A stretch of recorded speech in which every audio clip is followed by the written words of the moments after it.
Finally हम लोग Berlin पहुंच गए हैं और हमारे पास ये पूरा शहर घूमने के लिए सिर्फ 6 घंटे हैं, क्योंकि इसके बाद हमें फ़ौरन एक और मुल्क बाय रोड जाना है। तो हम बगैर टाइम वेस्ट करे बर्लिन की और मेरी सबसे ज़्यादा फेवरेट जगहों की सैर करना शुरू करते हैं।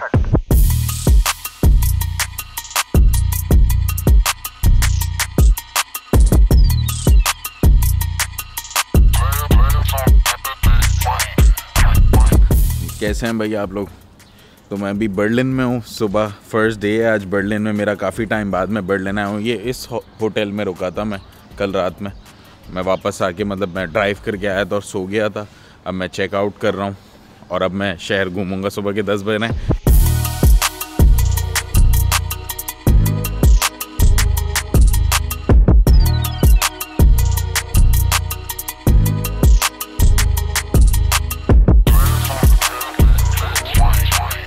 भाई ये आगे ब्रांडेनबर्ग टूर है, बर्लिन की सबसे फेमस अट्रैक्शन है ये ब्रांडेनबर्ग टूर, मतलब ब्रांडेनबर्ग दरवाज़ा, टूर को दरवाज़ा कहते हैं। यहाँ भी चलते हैं।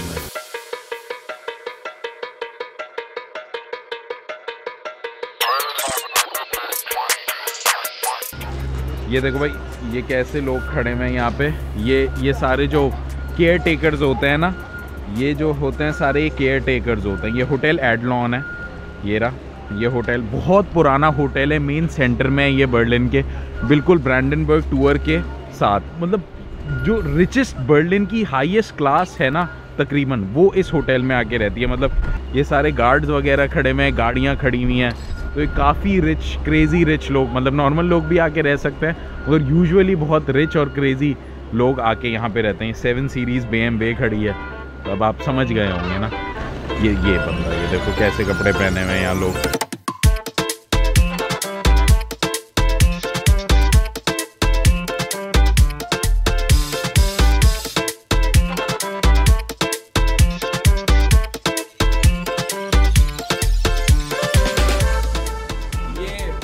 स्टेट लाइब्रेरी है बर्लिन की, और ये बहुत ज़्यादा खूबसूरत नहीं है। ये देखें, ये पूरा अवार्ड विनिंग स्टेट लाइब्रेरी है, one of the best state libraries in Germany, और बर्लिन के मेन सेंटर में ही है, बिल्कुल डॉइचे बैंक के सामने। क्या ज़बरदस्त आर्किटेक्चर हुआ हुआ है। मतलब इमेजिन करो, ये सारा उन लोगों ने हाथ से बनाया था कई साल पहले। ये सारी जो स्टैचूज़ बने हुए हैं उन लोगों ने हाथ से बनाए थे, तो काफ़ी अनरियल लगता है ऐसा ना। ये सारा इन लोगों ने दीवार पे देखो ऐसा हैंगिंग गार्डन्स टाइप बनाए हुए हैं पूरा ऊपर तक, और गर्मियों में बहुत ज़्यादा खूबसूरत लगता है क्योंकि गर्मियों में पूरा ग्रीन हो जाता है। अभी तो सिर्फ शाखें जा रही हैं ऊपर तक, मगर गर्मियों में और ज़्यादा खूबसूरत लगता है ये सब कुछ। मगर खैर मैं लाइब्रेरी के अंदर नहीं जाऊँगा क्योंकि मुझे थोड़ा और दूर जाना है अभी, और जगहों पर भी घूमना है। मगर वेरी प्रिटी, वेरी नाइस।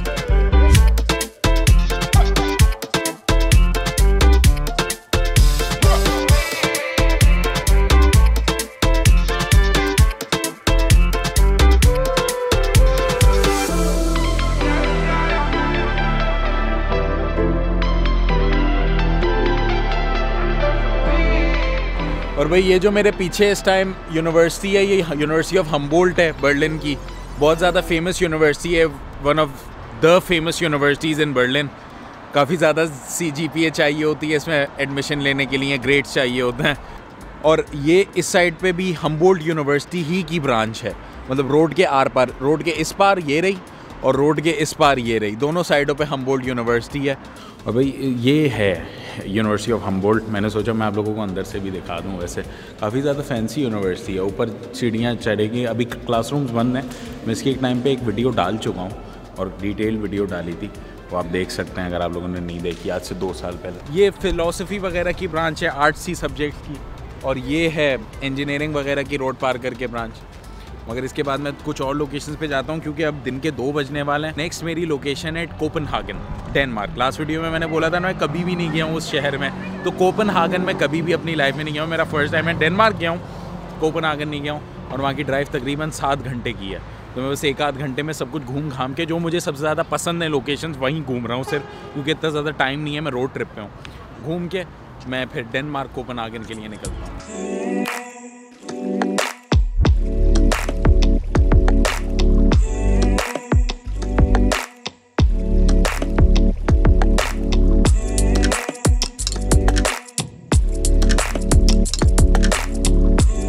अच्छा भाई, मेरी इंस्टाग्राम पे एक बहुत ज़्यादा मेरी फेवरेट फ़ोटो है, वो मैंने इस चर्च के सामने और इस लेक के सामने खींची। उस तरफ मैं खड़ा हुआ था और ये एक म्यूज़ियम है और इस बिल्डिंग के साथ मैंने चर्च के साथ फ़ोटो खींचा था। ये बहुत ज़बरदस्त स्ट्रक्चर है, ये मेन बर्लिन में है।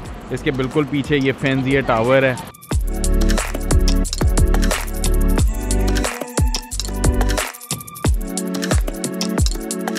इस तरफ भी एक म्यूज़ियम बना हुआ है, ये भी एक बहुत फैंसी सा म्यूज़ियम बना हुआ है। मैं बिल्डिंग्स के अंदर नहीं गया हूँ, मगर ये बहुत अच्छा एक लोकेशन है। शाम अभी थोड़ी सी हो जाए, अभी बारिश हो रही है एक्चुअली, इसलिए इतने ज़्यादा लोग नज़र नहीं आते, वरना ये जो गार्डन है ना, यहाँ पूरे लोग ही लोग भरे हुए होते हैं और फ़ोटोज़ खिंचा रहे होते हैं। ज़ाहिर है इतना ज़बरदस्त स्ट्रक्चर है, कौन फ़ोटो खिंचाना नहीं पसंद करेगा।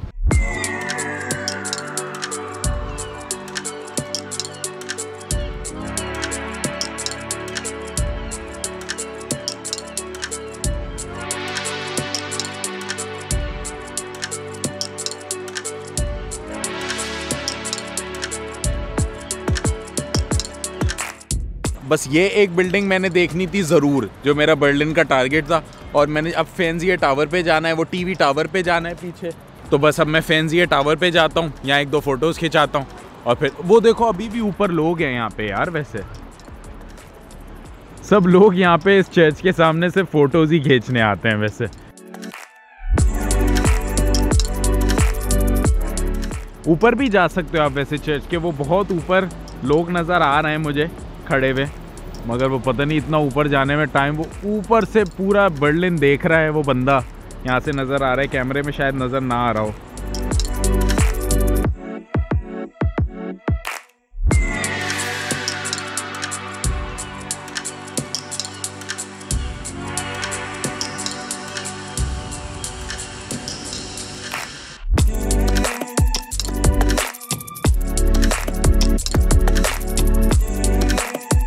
तो टीवी टावर के उस तरफ भी आप लोग देख सकते हैं कि काफ़ी ज़्यादा जगहें और चीज़ें, जो मैंने ड्रोन शॉट्स लिए मैं डाल दूंगा वो। इस तरफ भी बहुत ज़्यादा खूबसूरत पूरी सीनरी नज़र आती है।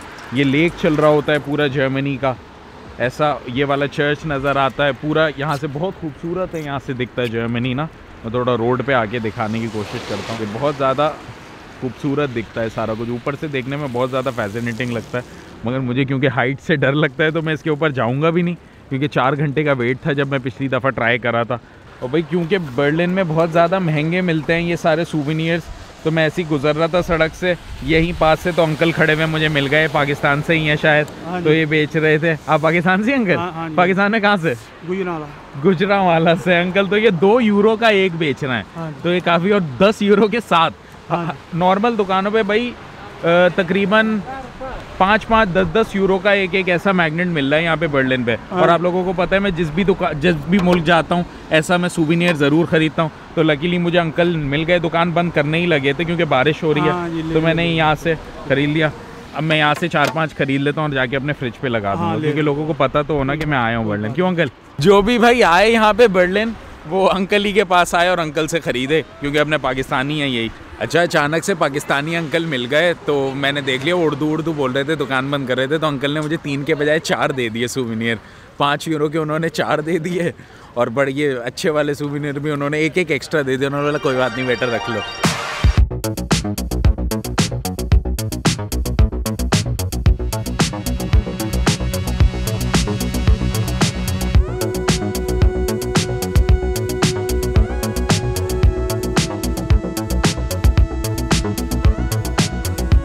जो भी जर्मनी का नाम सुनता है ना, उसको एक लोकेशन जर्मनी में ज़रूर पता होती है, वो होती है दीवार Berlin, wall of Berlin.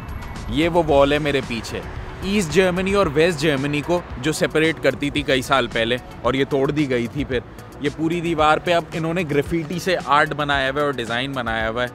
East को गरीब माना जाता था और वेस्ट अमीर था, तो ईस्ट जर्मनी और वेस्ट जर्मनी को सेपरेट करती थी। और ये इनका सबसे ज़्यादा फेमस लैंडमार्क है जर्मनी का, एक ये और एक जो टीवी टावर है वो वाला। मैंने सोचा अब मैं जा ही रहा हूँ, और मैं वॉल ऑफ बर्लिन पे कभी गया नहीं था, हालांकि मैं जर्मनी में काफ़ी वक्त रहा हूँ, मगर मैं कभी वॉल ऑफ बर्लिन में नहीं गया। तो मैंने बोला आज मैं देख ही लूँ वॉल ऑफ बर्लिन कैसी है, क्योंकि मैंने बोला था हाँ एक दीवार ही तो है, तो अब यहाँ देख।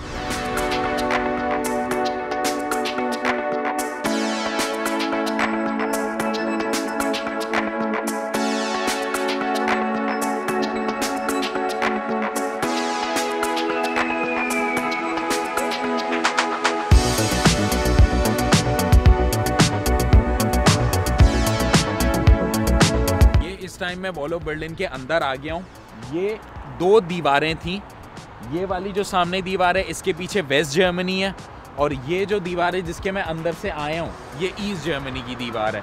तो ये दोनों दीवारों के बीच में ये जो जगह थी, यहाँ फौजी वगैरह और गाड़ियाँ वगैरह चल रही होती थी, और इस दीवार को फलांग के यहाँ से भाग के उस दीवार को फलांगना बहुत ज़्यादा मुश्किल था। फौजी जैसे ही देखते थे पैक कर देते थे बिल्कुल। मगर अब ये फिर दीवार 1980s में शायद तोड़ दी थी, मुझे करेक्ट डेट नहीं पता है, और ये दीवार तोड़ने के बाद लोगों ने खूब सेलिब्रेट किया, और अब पूरा जर्मनी एक ही मुल्क है, 2 अलग अलग ईस्ट जर्मनी और वेस्ट जर्मनी में बटा हुआ नहीं है। मगर ये काफ़ी कूल ग्राफिटी है जो बनी हुई है।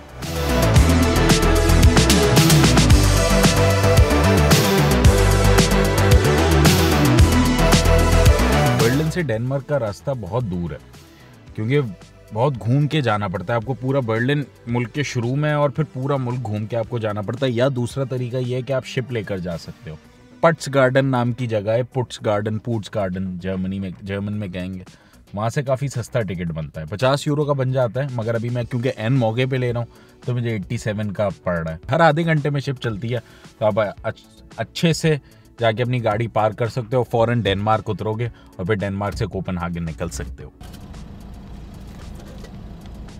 ये टिकट आ गया है, ऐसा टिकट है, ऑनलाइन खरीदना होता है, कोई बंदा नहीं बैठा हुआ है वैसे, और ऑनलाइन खरीदें, ये दरवाज़ा खुल जाएगा। 87 यूरोस का टिकट आया, and then you go to lane 6।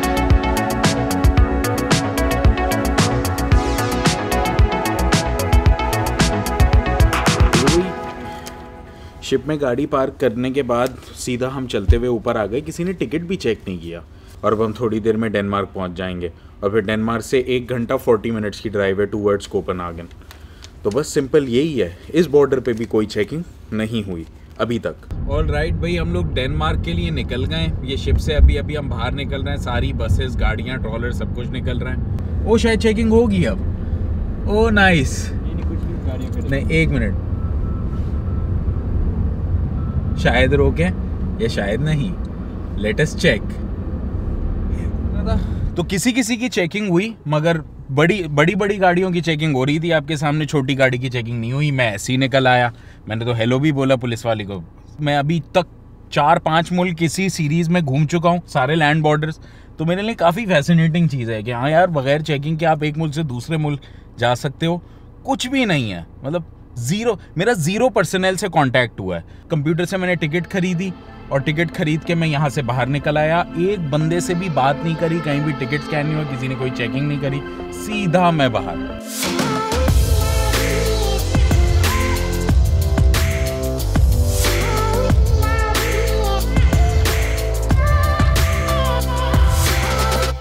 ऐसा कि नॉर्डिक कंट्रीज में घुसते ही ना बस मज़ा आ जाता है। ऐसा हर चीज़ बहुत ज़्यादा खूबसूरत, साफ़ सुथरी, मतलब रिच फील आती है कि हाँ आप सच में बहुत ज़्यादा हाई क्लास स्टैंडर्ड में रह रहे हो।